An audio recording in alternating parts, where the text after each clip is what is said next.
like us.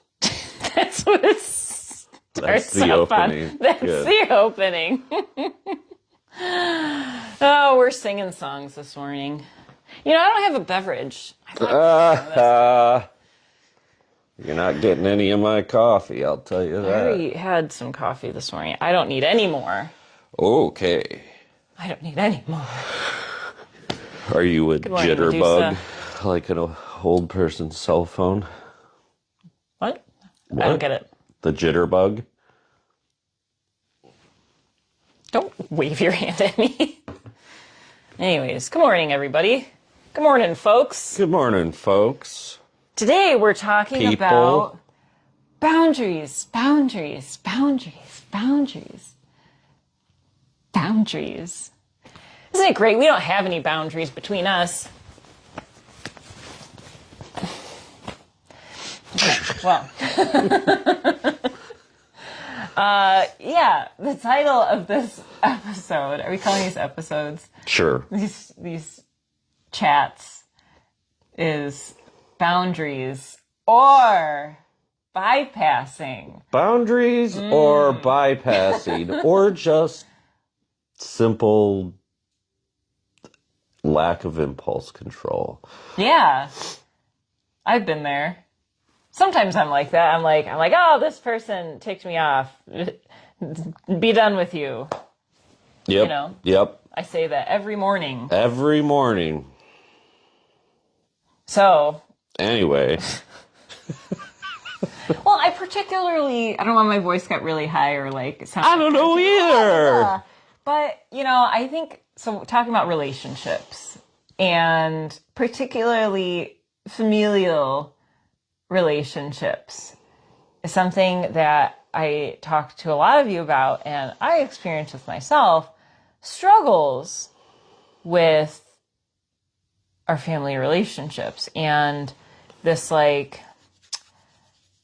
question of keeping people in our lives versus moving on, setting boundaries, or completely cutting people out of our lives altogether, depending on the circumstances. I've never really cut anybody fully out of my life. However, what, consciously or unconsciously? well, I'm sure unconsciously. I mean, like, I would just stop talking to people and then see how that would go. And then if it started back up again and I enjoyed it, then I would keep it around. But then if it felt like I didn't feel good in the relationship, I just really wouldn't hang out with the person. That's cutting them off. But yeah, well, sort of. I'm seeing, like, energetically being like, no, never, and like blocking them and, you know, moving to a different state and that's a little changing dramatic. my locks and all that. A bit dramatic. Sometimes you gotta be. But anyways. You could just say, yeah, this is not happening anymore. I had a situation at one point where there was a major struggle in this family relationship. And I realized that there was no moving forward at this particular point. It was frustrating for both people.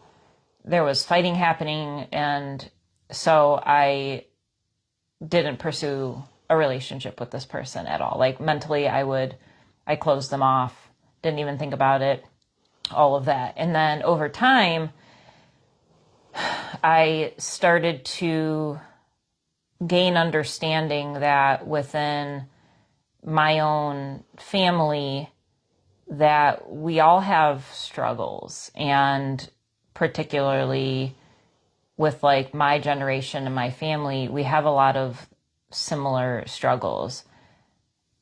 And I could no longer hold up this narrative that I was the victim of my family. Because I had a lot of, I always felt like the runt of the family. I don't know if that was ever like intentional for anybody to like point me as a runt, but like I would be called scrawny. Like I'd have cousins sit on me and like, you know, don't laugh at my trauma. How dare you? It was really tough. Better put a boundary up. And I did. I didn't know how to do that when Better I was a move out of kid. state. Change my locks. But then, like, I realized that, well, everybody had their struggles. So, like, who am I to claim that I'm the only one that struggled in the family? And that softened my heart to this particular person to be able to reestablish connection. Now, I'm not like super close, like, by any means, but my heart is open. I think their heart is open, and there hasn't been any struggle in this relationship. So that was something that I learned particularly. I realized that I was being triggered, that I wasn't being a kind person when I was around this other person, and I needed to step back, gain clarity, and grow up, essentially, in order to realize that it wasn't as big of a deal as I thought it was. Yeah. Sometimes we're the asshole. Well, I mean, yeah.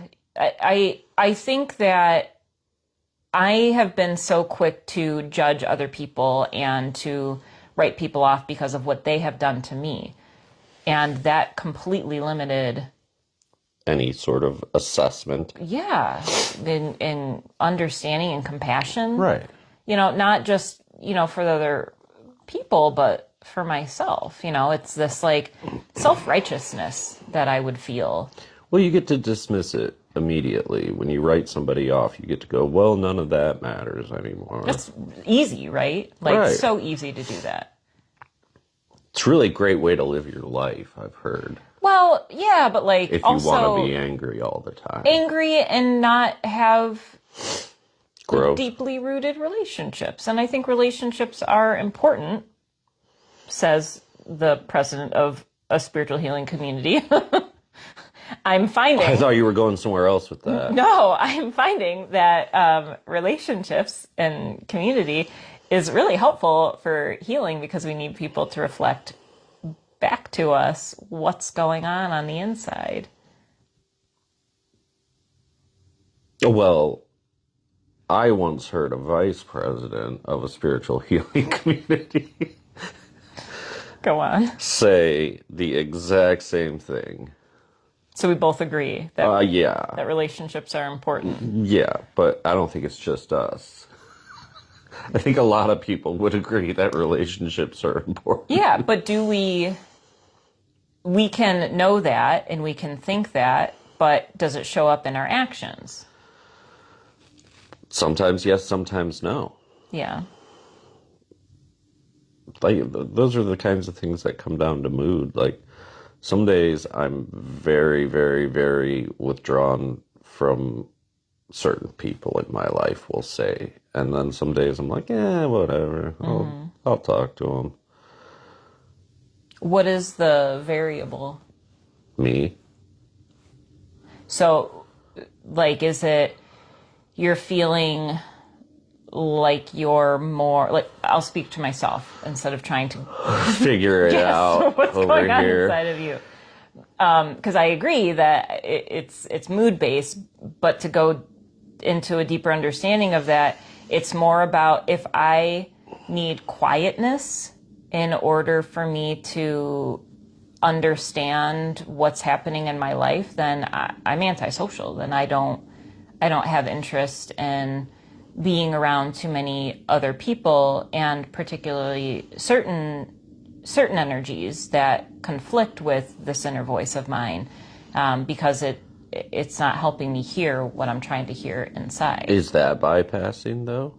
Because what if exactly what you need is to be thrown into a social situation? It depends, and I think that's where intuition comes in.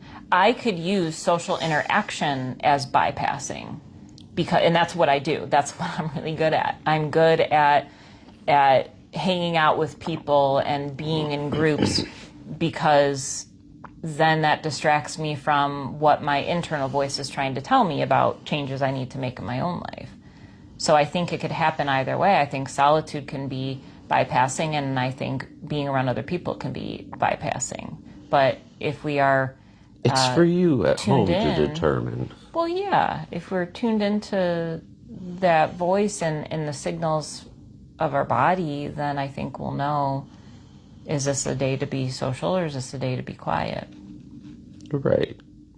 But also developing the ability to be social and still hear it. Yes, I was thinking about that. Oh, were you? I was, because I find don't that want hard to to be believe. so energetically sensitive, because that doesn't, like, this overall vision I have for my life is to be around the people and to serve the people and not have it be, not to be so sensitive to external energies affecting my internal energies. I want to be sound and grounded inside all the time. And so, yes, challenging ourselves to be in certain situations and still be able to hear a voice. I agree with that. Yes, I agree with it too. So where do you think boundaries, where have boundaries been helpful, and where have you noticed you've used boundaries to completely like skip out on life?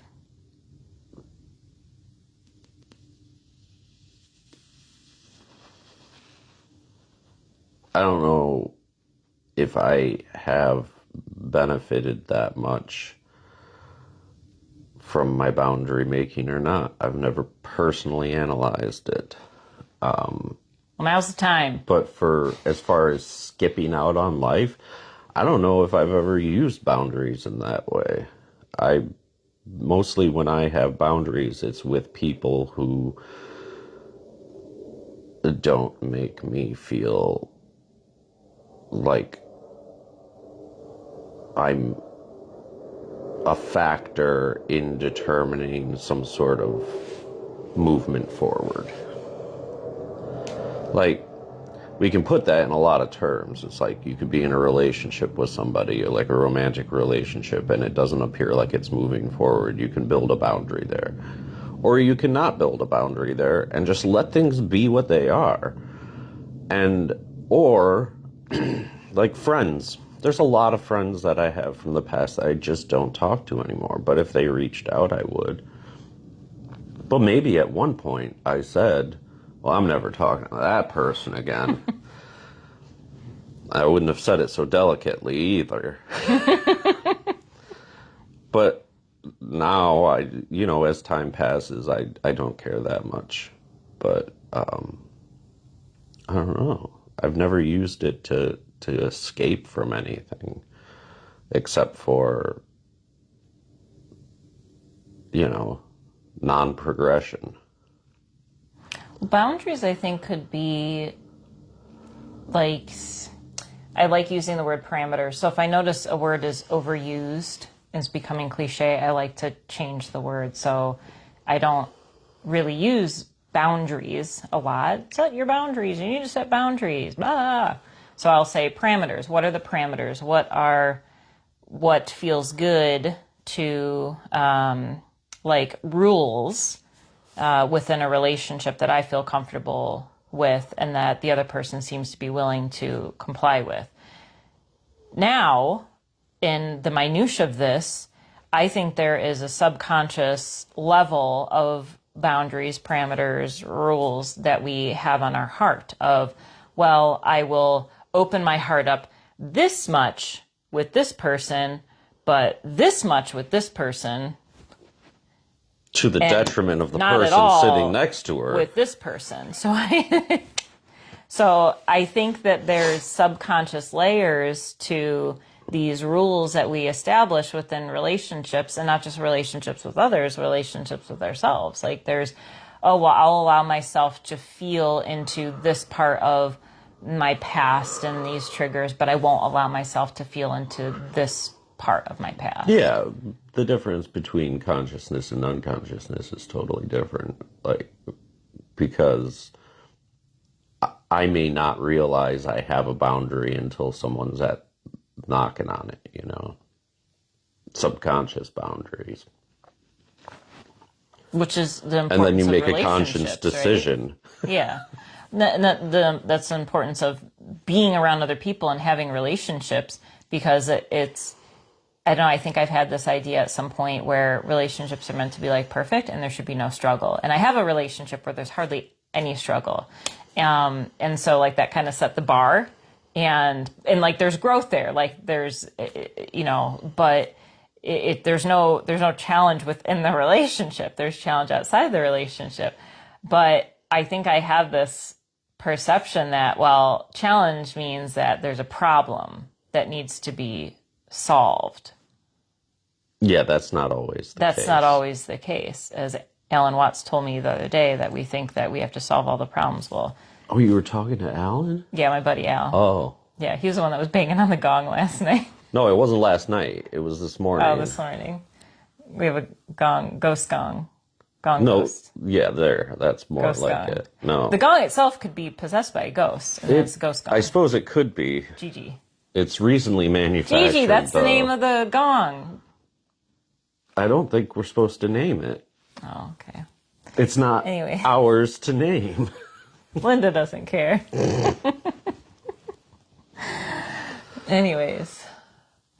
Yeah, subconscious boundaries and the importance of being in relationship with people to allow the struggle to come about. And then that's where we are directed into where is the struggle within us. It's not, the struggle isn't within the relationship. It's not caused by the other person. It's caused by us clinging on to something inside of us that, we're not quite ready to fully feel and to let go, not forgive. But it could be also just ideas that we have about what we want out of life.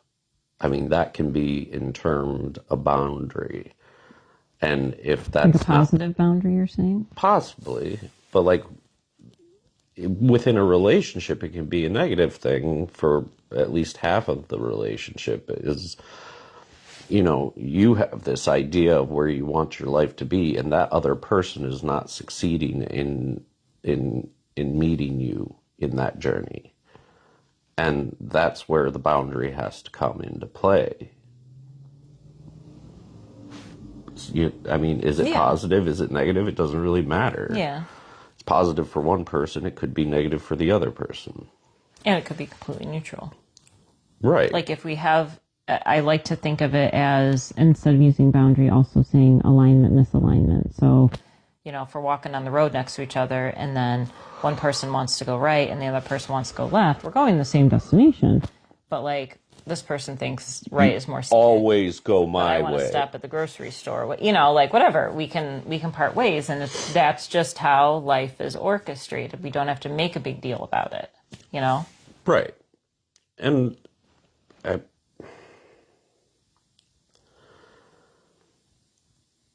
it's not necessarily even considered conflict, really.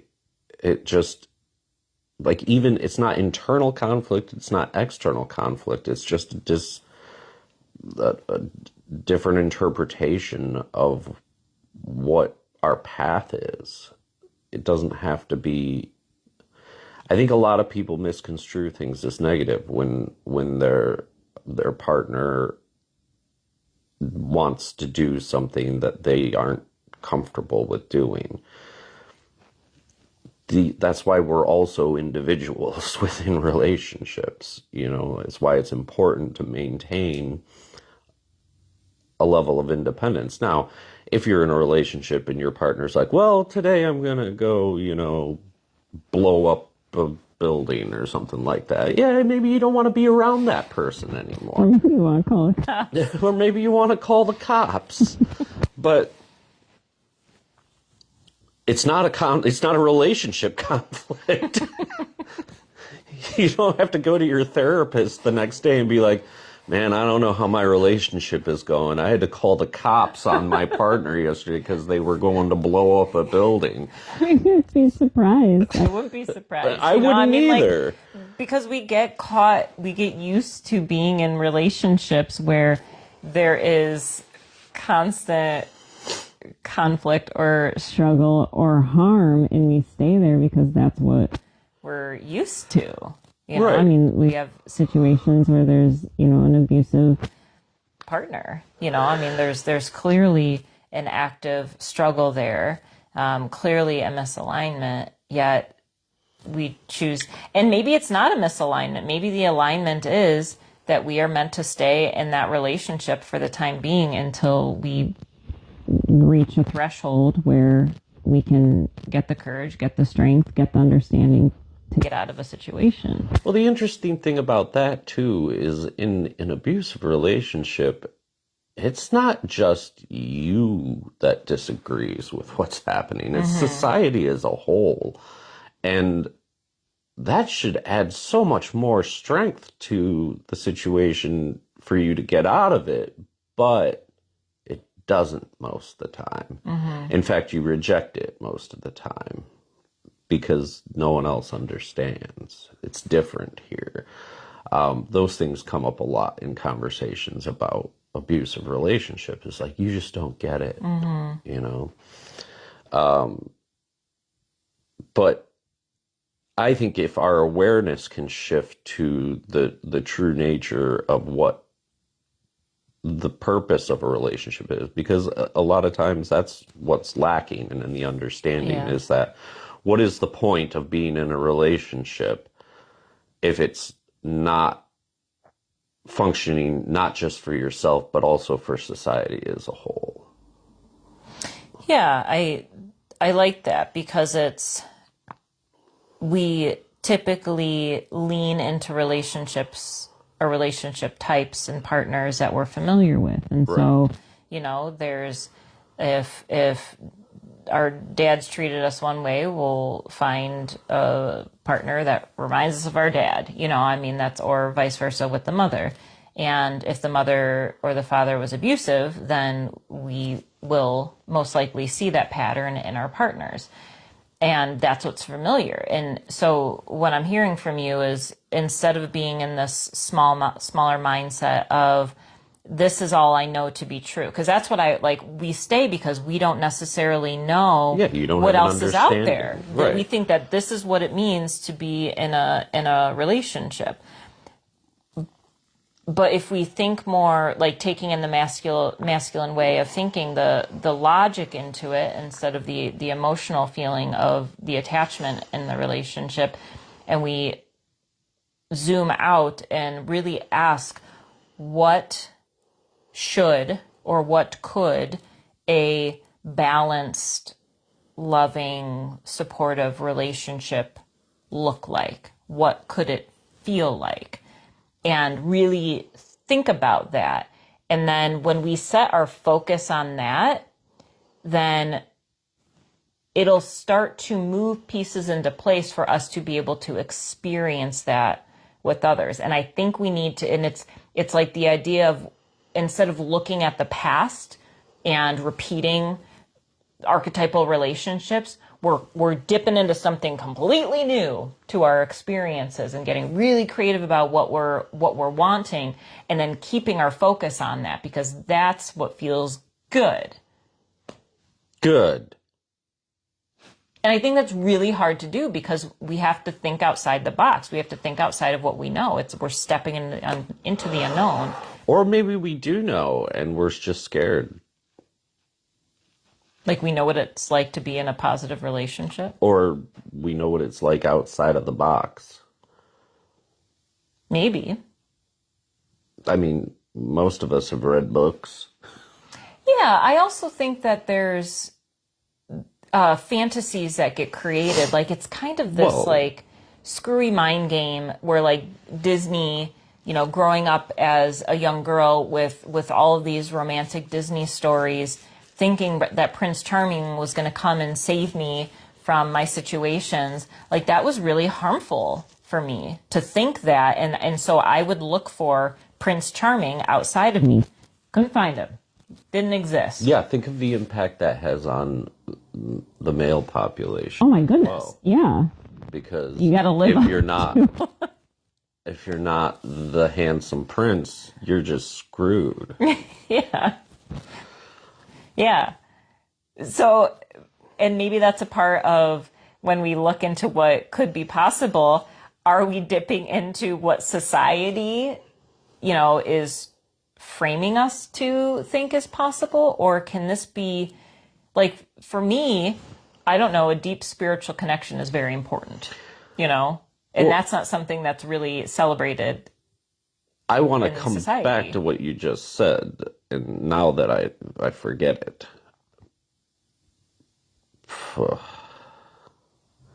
Prince Charming. No, it was post that, right before you said what you just said. Do we need to rewind the tape? No, just think. Anyway, I'm zapping it into your mind. you don't even know what it is. I know. Let's just move on. Okay. Yeah. So when we're looking at relationships or we're considering the relationship that we're in, like on one hand, do we have this vision of, this perfect being that we're searching for, and our partner is not that perfect being, and so we're uncomfortable with that, and we think, oh well, the next person will be better, and then that's completely closing our heart off to what is available within that relationship, versus if we can get completely creative as to what our ideal partner would be like, or our ideal friendship or neighbor, I don't know, whatever. Yeah, I often think about what my I really ideal want to neighbor. manifest a nice neighbor. That's what I've been working on for years. But what is it like?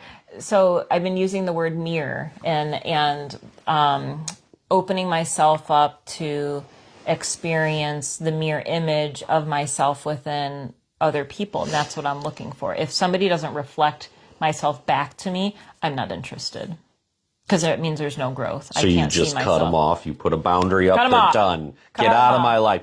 No, Even but if I just don't. It doesn't. My heart is open, and so only the people that walk into my reality will reflect back to me, because there's nothing I'm not willing to see within myself.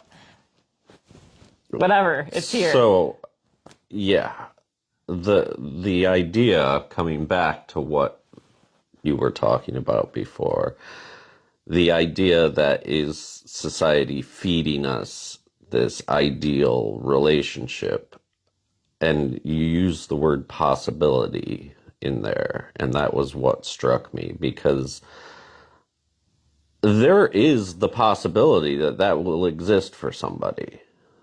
The Prince Charming, or Sure. the princess, Or any of the other damsel in million distress. scenarios that have been created from someone's mind. They came from somewhere.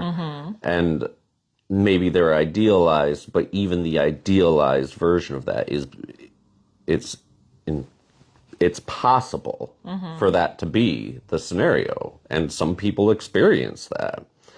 And you'd be lying to yourself if you told yourself it was going to happen to you, but you'd also be lying to yourself if you told yourself it wasn't going to happen for you. So you're opening up a can of worms in my mind. I've got the can of worms that's in your mind, and I just cracked it open. So I'm I don't know who's canning thinking worms. now of archetypal relationships, and this is something that I've been digging into for myself in this last year. Not only do we have archetypes as a part of our personality traits, but we engage with a specific number of archetypes in order to create this sense of wholeness within ourselves. So there would be like the lover's archetype, there would be the companion archetype, there's the jerk. parental, parental and child archetype. No, there's no jerk. There's no fool in this deck. No fool in this deck. Well, maybe one.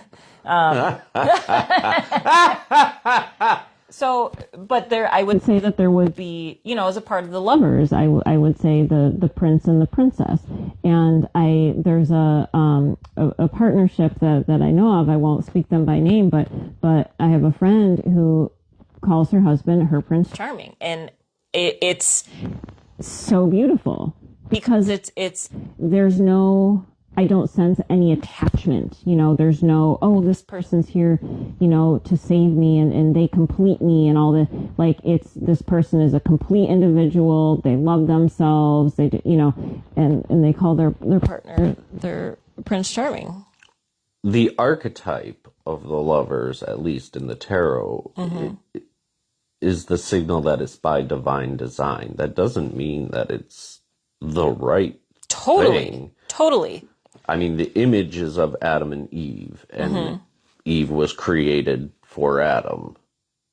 And that seems, by saying it's by divine design, implies that they had a rocky-less relationship. Yeah.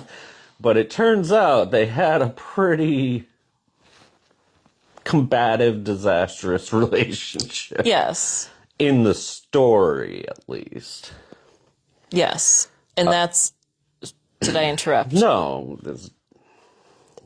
With the archetypes, just as we have our own individual archetypes in relationships can have light and shadow attributes. Do have light and shadow attributes. So the lover can be, I know we love the term twin flame. No, I know we you don't. Think about it. No, all we the don't time. love that term at all. I think it is one of the most annoying terms in the history of time. Well, that'll be in the next episode. We'll talk about. Yeah, we're going to talk about all these twin spiritual flames terms that get used and to create more struggle in relationships.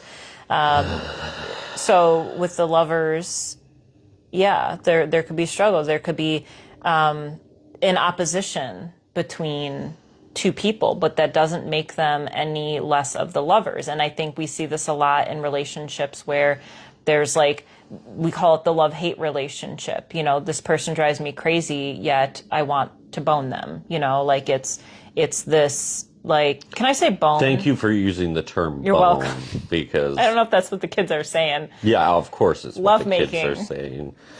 No, there's probably some Boinking? like half a syllable word that they've come up with these days. Who knows? It's abbreviated. It's like that.